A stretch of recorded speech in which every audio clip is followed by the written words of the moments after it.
आज यहाँ पर सेमीकंडक्टर, डेटा सेंटर जैसे क्षेत्रों के से संबंधित उद्योग भी आ रहे हैं। वेडिंग डेस्टिनेशन के रूप में भी नवा रायपुर ने पहचान बनाई है, जिसके कारण होटल इंडस्ट्री के लिए भी यह एक आकर्षक केंद्र बनकर उभर रहा है। नवा रायपुर में राष्ट्रीय एवं अंतर्राष्ट्रीय स्तर की मेडिकल सुविधा प्रदान करने के लिए 100 एकड़ में मेडिसिटी विकसित करने की योजना बनाई गई है। इसके अलावा लगभग 100 एकड़ क्षेत्र में नवा रायपुर में एजुसिटी विकसित करने के लिए भी बजटीय प्रावधान किया गया है। नवा रायपुर के गोल्फ कोर्स में नेशनल गोल्फ टूर्नामेंट का आयोजन भी हाल ही में संपन्न हो पाया। यहां पर देश का तीसरा सबसे बड़ा इंटरनेशनल क्रिकेट स्टेडियम हमारे द्वारा बनाया गया है। नवा रायपुर के बढ़ते विकास को देखते हुए integrated command and control centre ICCC के उन्नयन, संचालन एवं संधारण हेतु इस बजट में 40 करोड़ रुपए का प्रावधान किया गया है।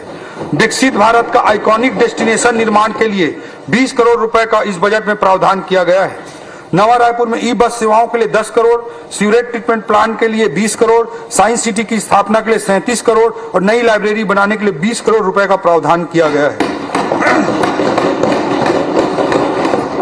Plug and play office space विकसित किए जाने के लिए 156 करोड़ की लागत से कॉमर्शियल ऑफिस कॉम्प्लेक्स के निर्माण हेतु प्रावधान है। हमने CBD कॉमर्शियल टावर में 2000 IT रोजगार प्रदान करने के लिए टेली परफॉर्मेंस, स्क्वायर बिजनेस और CSM जैसी कंपनियों के साथ MOU कर लिया है। इस वर्ष में ही 700 से अधिक लोगों को रोजगार ऑलरेडी मिल चुका है। नवा रायपुर में बसाने की दृष्टिकोण से, लोगों की सुविधा की दृष्टिकोण से SDM कार्यालय और नवीन तहसील कार्यालय के लिए भी इस बजट में प्रावधान किया गया है। महिला एवं बाल विकास अध्यक्ष महोदय, किसी भी समाज के समृद्ध होने की परिकल्पना तब तक नहीं की जा सकती है जब तक उस समाज में एक आदर्श संस्कृति का निर्माण न हो, और एक समृद्ध संस्कृति के निर्माण की बुनियाद उस समाज में नारी के सम्मान पर टिकी रहती है। हमारे आर्थिक विकास का आधार महिला सशक्तिकरण, नारी उत्थान तथा नारी का राज्य की GDP में योगदान रहा है और रहेगा। पिछले वित्तीय वर्ष में मोदी की गारंटी अंतर्गत 1 मिनट चौधरी, वित्तीय वर्ष 2020-25, 2025-26 के उपस्थापन की कार्यवाही पूर्ण होने तक सभा के भोजन अवकाश के समय में वृद्धि की जाती है। मैं समझता हूं सभा सहमत हो। पिछले वित्तीय वर्ष में मोदी की गारंटी के अंतर्गत महतारी वंदन योजना में 3000 करोड़ का प्रावधान रखा गया था तथा इस वर्ष 5500 करोड़ रुपए का बजटीय प्रावधान रखा गया था।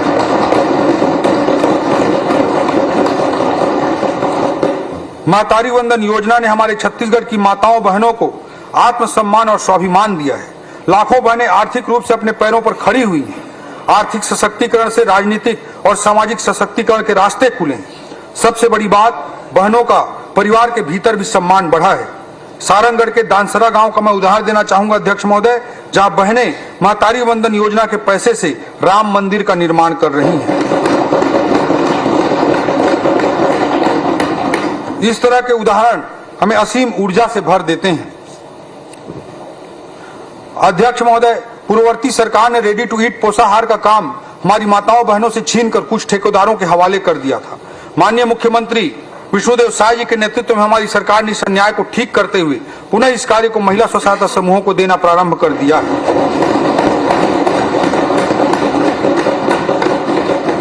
हमारे द्वारा प्रदेश में अभी तक 74,000 समूह सदस्यों को अलग अलग गतिविधियों से जोड़कर लखपति दीदी बनाया गया है। हमने अगले 3 वर्षों में 8 लाख महिला सदस्यों को लखपति दीदी बनाने का लक्ष्य रखा है।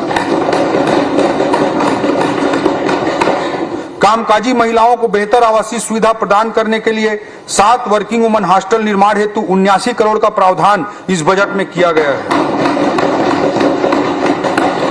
बेटी बचाओ बेटी पढ़ाओ के तहत 5 करोड़, वन स्टॉप सेंटर सखी के लिए 20 करोड़, शहरी क्षेत्रों में 150 और ग्रामीण क्षेत्रों में 1200 नए आंगनवाड़ी भवन निर्माण हेतु 42 करोड़,